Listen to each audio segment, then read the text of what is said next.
You must be the thugs that wrecked Shu's house. Now tell us who you are! Not until you tell me why you're tearing this village apart. That's none of your damn business. Hey. Let's mess this kid up!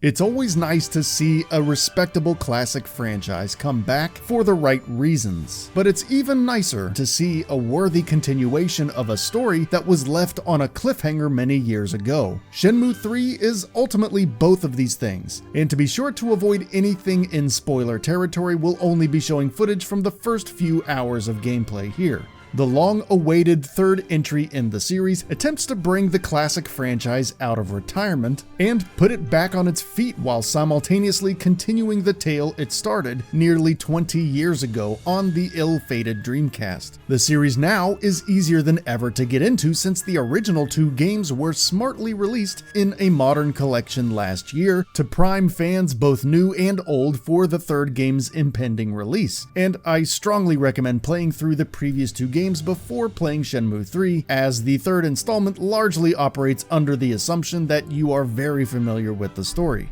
There is a handy recap video you can watch though, so while Shenmue 3 doesn't totally leave newcomers out in the cold, it does pick up right after 2 lets off, so the more experience you have with the previous two games, the better your experience with the third one is likely to be. And it's not long after the game starts up when you're put right back in Ryo's shoes and you're running around a small town asking questions and gathering clues, occasionally stopping to feed yourself or indulge in a game, of course. If you've enjoyed that gameplay in the previous two games, then you'll be right at home dusting off that mindset for Shenmue 3. Shenmue's particular brand of following trails of conversational breadcrumbs to inch your way through a story, while occasionally getting distracted by games or side stories, feels pretty much just as it did in the previous games. In fact, the same can be said about nearly all of Shenmue 3, right down to the wonky voice acting, blocky controls, and long stretches of downtime that only a game like Shenmue can hope to get away with. While the perpetuation of the various quirks and tropes that the Shenmue games are known for will certainly limit Shenmue 3's appeal for many newcomers, it will probably feel like putting on an old cozy sweater for those who did connect with the original two, and that is clearly its purpose. While many of the game's core elements benefit from this mentality in a superficial way, it certainly doesn't do the gameplay many favors during combat, which is fundamentally stiff and repetitive, and it also doesn't help to feel like a 20-year-old game when you're getting hung up on corners of tables or other objects, often bringing Ryo to a complete stop, or while you're trying to navigate obtuse menus, or when you have to stop and hold the left trigger to zoom in on an herb and then press an action button just to pick it up.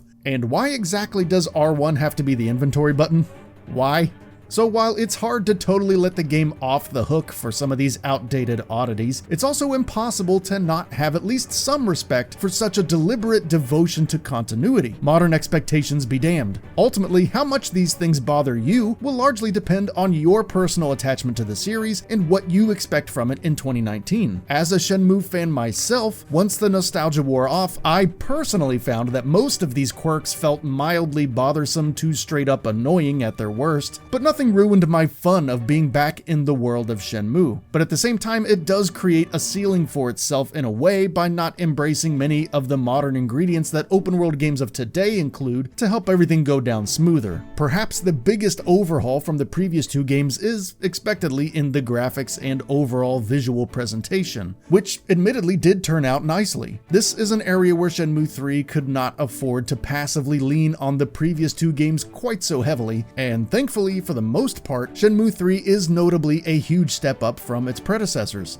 I'm not sure how much credit the game deserves for this considering how much time has passed since the last game, but for what it's worth, it's nice to see these characters realized on this modern level. Many smaller movements with mouths and hands are fairly wonky, and frankly the game doesn't quite look like what most would consider to be current gen, but there's no denying the improvements in draw distance, lighting, and color depth, and what all of that brings to the experience. It's often easy to have vistas of the various areas in Shenmue 3 added to the game's long list of amusing distractions. Character models are serviceable most of the time, especially the main characters, although I feel like some of the design styles are inconsistent. The main main characters are fairly realistic and have basically normal proportions, while some characters' faces look more like they were designed in We Happy Few. It's not a huge deal, but it can be a little distracting. Other than that, the graphics are a nice touch for the series, undoubtedly helped along by the folks over at Deep Silver, who have proven to be quite efficient with the Unreal 4 engine. The first few hours of the game has you running around some very similar looking environments, but rest assured it does open up into a wider world with more variety eventually. Shenmue 3's sound design is also well put together with some familiar voices and a fitting soundtrack that are both sure to hearten longtime fans of the series. But it is a shame that they didn't really go any further than that with any notable sound effect work or outstanding music tracks. It would have been really nice to hear some more in-depth subtle sounds during fights or even while just walking around and touching stuff, but overall, all the audio that's here definitely works in terms of sounding like the previous games, and it certainly evokes the right tone, especially the score itself. There's not a whole lot that can be said about the story without getting into spoiler territory, but it is undoubtedly a Shenmue story. Clues lead to bigger clues, which lead to bigger clues, which eventually lead to revelations, and the process repeats throughout the game. I suspect the ending won't feel quite as conclusive as some fans were expecting, but Shenmue is a series that has always been more about the journey than the destination anyway. Much like the gameplay and the presentation, Shenmue 3's story is just more of a love letter to the fans than it is anything else, and how much that will appeal to you will depend on whether or not that's what you're looking for. Overall, Shenmue 3 is an experience that the fans of the series are likely to enjoy. Will it bring in many newcomers? Not nearly as likely, but the game makes it pretty clear that it's not too interested in that anyway. This is a Shenmue game for Shenmue fans, and while much of its gameplay definitely could have benefited from more modernizations in an objective sense, having so many of the essential elements of the original games completely intact like this do give it a sense of purpose and character that most modern iterations of older franchises lack. If you're looking for a modern interpretation or an evolution of an older franchise, you're better off looking at 2018's God of War or Deus Ex: Mankind Divided. Those games and many others are great examples of that. But if you want to play a new game that refuses to bend to the will of modern expectations in order to deliver a more pure fan-driven experience, for better and for worse, Shenmue 3 has definitely got you covered. That's it for this video. If you enjoyed and would like to see more, feel free to hit that subscribe button and hit the notification bell to ensure you'll be notified when new videos go up.